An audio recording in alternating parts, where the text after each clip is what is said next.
Hi everybody, we are back now with the second part of the Development Diaries. Today we are going to meet the person who is behind the story and the dialogues, and we'll also learn more about the predecessor of the Shadows, called Heretic Kingdoms.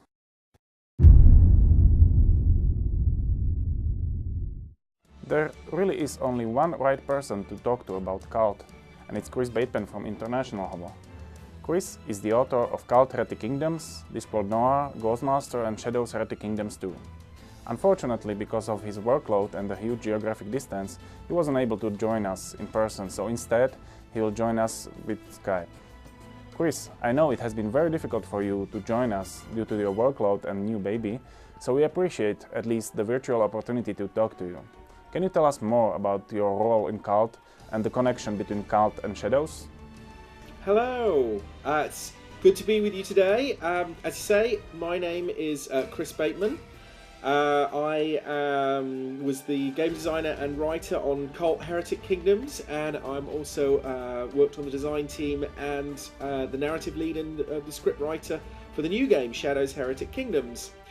10 years ago when we made Cult, I was running International Hobo, a games design and narrative consultancy for the video games industry, and although I still consult with International Hobo, I now also have a split career. I also work as an academic, and just a few weeks ago I was awarded a doctorate on the aesthetics of play of games and video games. I think I'm the first person in the world to receive a PhD in that topic. Is there a direct connection between Cult and Shadows? Is this a sequel? Well, the new game is set in the same world, but it's not a direct sequel. We've got different central characters, although many of the old faces in Cult return. Fans of the first game will enjoy the connections between the two games, but new players can come to it as an entirely new game. It's more like Cult is a prequel to Shadows than Shadows is a sequel to Cult, if you see what I mean. What kind of fantasy world is the Heretic Kingdoms? What would you compare it to? Well, the fantasy genre tends to go down one of two lines. So on the one hand, you've got epic high fantasy, like Tolkien's Lord of the Rings. It tends to have good versus evil and a quest structure. And then on the other hand, you've got sword and sorcery, which tends to be darker, more focused on the characters. And it draws from sources like Robert E. Howard's Conan, Fritz Leiber's Fafnir and the Grey Mouser series, or Moorcock's Eternal Champion, of which the anti-hero Elric is probably the most famous character. In fact, Moorcock coined the term sword and sorcery to describe these kinds of stories. And both Cult and Shadows are definitely sword and sorcery. It's hard to tell if anyone is really a good guy in these games. And what are the influences on the Heretic Kingdom settings? Well, as a sword and sorcery world, it draws heavily from sources I already mentioned, like Leiber and Moorcock, and I'm especially influenced by Moorcock's work. However, the Heretic's Kingdom setting always had a strong element of necromancy and immortality at a price, which are themes more common in horror settings or perhaps in the evil side of high fantasy. A lot of this trickles down through Dungeons & Dragons, which first combined high fantasy and sword and sorcery elements into one single setting, and it's been hugely influential in the history of games. When you say Dungeons & Dragons has been influential, do you mean just for RPGs? No, not just for RPGs, and certainly not just for tabletop games. Almost every video game around today has elements of D&D in it. Whether we're talking about character advancement mechanics, which can now be found in everything from Call of Duty to Farmville, or the idea of a game with a central character that the player takes control on and influences a fictional world. The whole concept of an avatar arguably goes back to Dungeons & Dragons. One of the unusual elements of Cult was the dream world. Can you say a little about how this has changed for Shadows?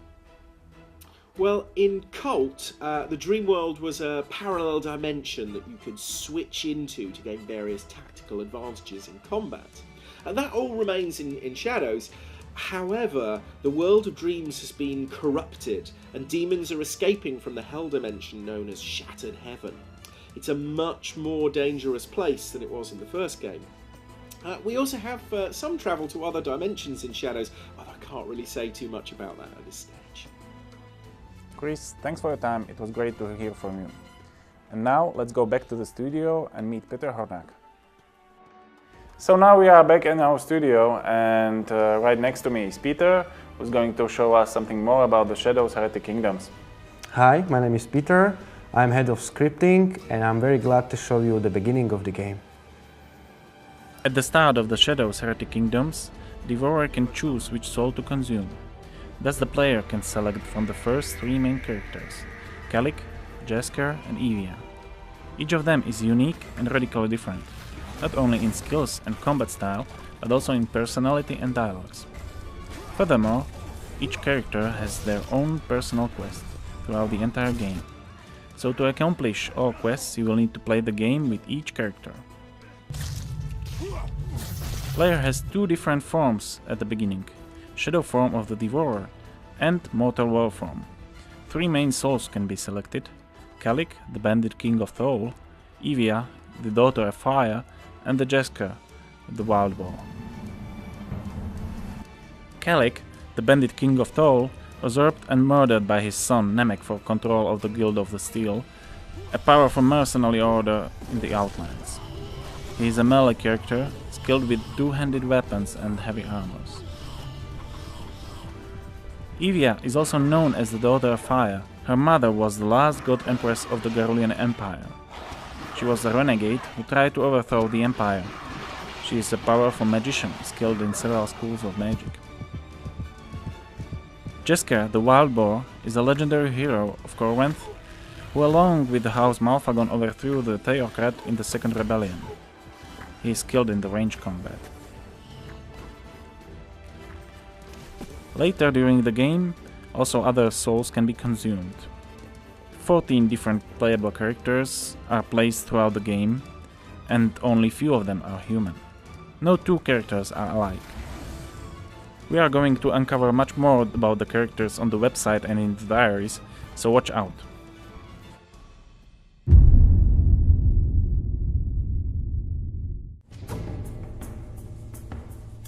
The jagged peaks stretch from the borders of Corwenthe to the eastern ocean, 1,000 leagues hence. The mountain range protects the northern borders of the wolf tribes of Temuria, but they rarely set foot in its passes. From the outlands to Temuria, only one route can safely be trod: Broken Spear Pass. Griffins roost high atop the craggy ridges, and may fancy a lone traveler as an easy meal for their young.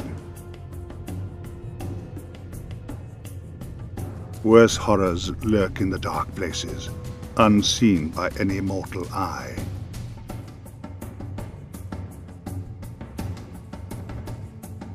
High in the pass stands a remote Temurian border camp.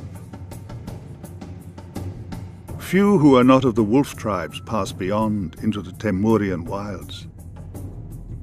I could only trust in the ingenuity of my accomplices to gain admittance. So this is the end of these diaries, but in the next diaries we'll look more into the Shadows, we'll talk about the Devourer, and we will also introduce you to the early access build. Thanks for watching, comment it, like it and share it. Bye!